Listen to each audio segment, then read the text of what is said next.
Beli baju baru? Kena aja pakai Motion Pay, diterima di semua toko seluruh Indonesia. Merasakan atmosfer yang berbeda. Di sini masih sangat kental dengan suasana hutan, meski di daerah pinggirannya telah banyak dijadikan ladang untuk tanaman singkong oleh warga sekitar.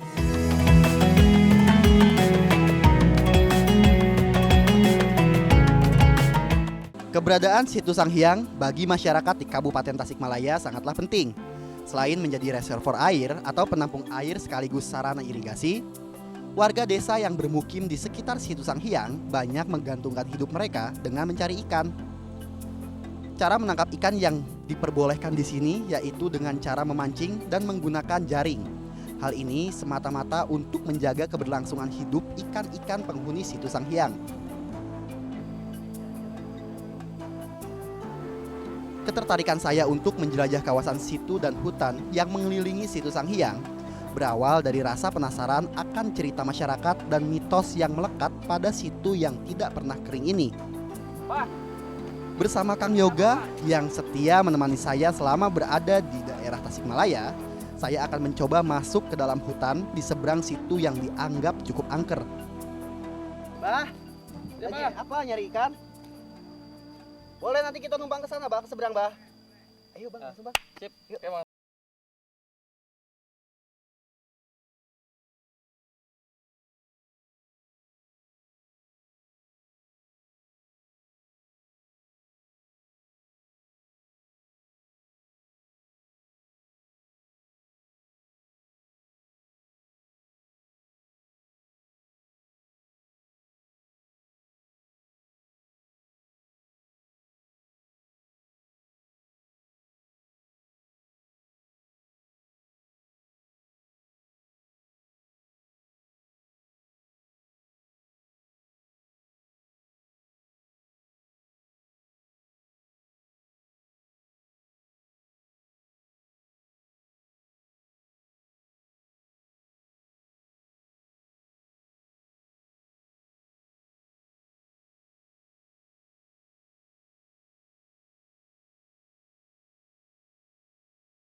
Air tawar yang hidup di sini.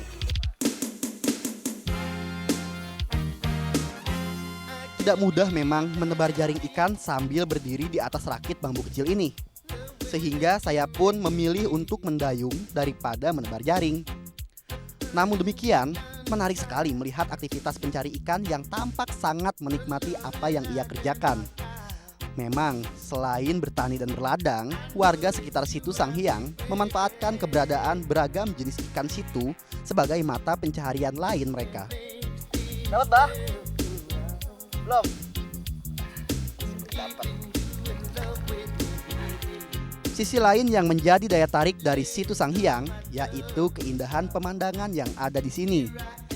Air yang tenang tak hanya disukai oleh ikan-ikan penghuni situ. Puluhan ekor bebek liar juga tampak menikmati ketenangan air situ dengan berenang sambil mencari makanan mereka seperti cacing yang memang masih banyak hidup dan berfungsi sebagai pengurai kotoran. Merasakan atmosfer yang berbeda. Di sini masih sangat kental dengan suasana hutan, meski di daerah pinggirannya telah banyak dijadikan ladang untuk tanaman singkong oleh warga sekitar situ. Namun demikian tidak menutup kemungkinan keberadaan satwa liar di kawasan pinggiran hutan. Hal ini dikarenakan daya jelajah setiap satwa liar penghuni hutan yang berbeda, terlebih jika cadangan makanan sudah mulai menipis. Keberadaan sosok Naya Sputatrik atau ular kobra hitam di dalam ladang singkong menghentikan langkah saya yang mulai buru-buru masuk ke dalam hutan. Di dalam ladang singkong terdapat banyak lubang-lubang tanah yang menjadi sarang tikus. Faktor inilah yang menyebabkan ular kobra tertarik berada di sini.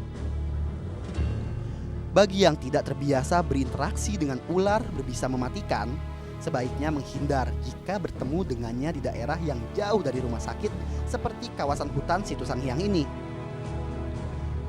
Bisa atau racun hemotoksin dan neurotoksin milik ular kobra dapat bekerja secara efektif jika masuk ke dalam aliran darah. Dan jika tidak segera ditangani dapat berakibat fatal hingga pada kematian.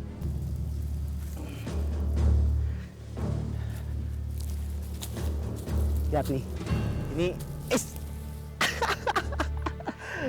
seekor kobra ternyata.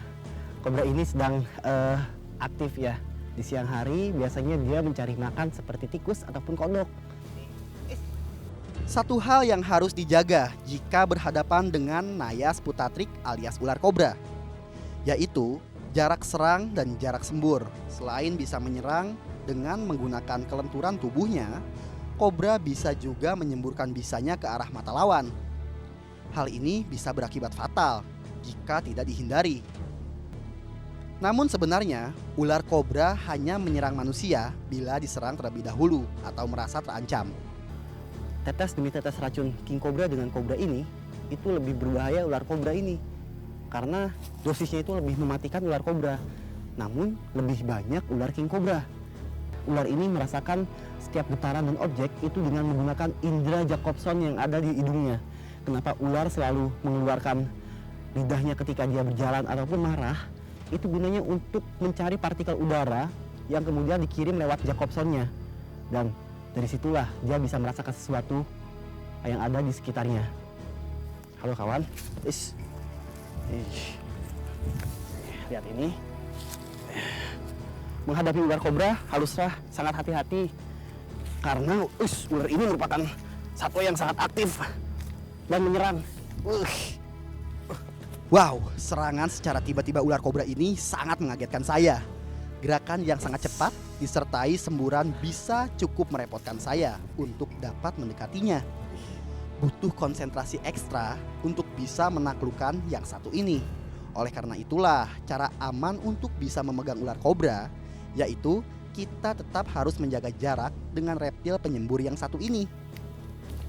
Setelah ia merasa tenang, baru kita bisa menyentuhnya secara perlahan-lahan. Lihat. Sekarang Panji berhasil memegang seluruh bagian tubuhnya nih. Dengan kita tenang dan tidak membuat ular ini kaget dan dia tidak merasakan kesakitan, maka ular ini juga nggak akan nyerang kita. Selagi kita masih waspada dan melihat setiap gerakannya. Oke, perjalanan masih jauh dan Panji harus terus melanjutkan perjalanan Panji menuju ke dalam hutan. Oke, yuk kita lanjutin. Tapi gimana cara ngelewatin kobra yang satu ini ya? Sini kawan, aku pindahin aja deh.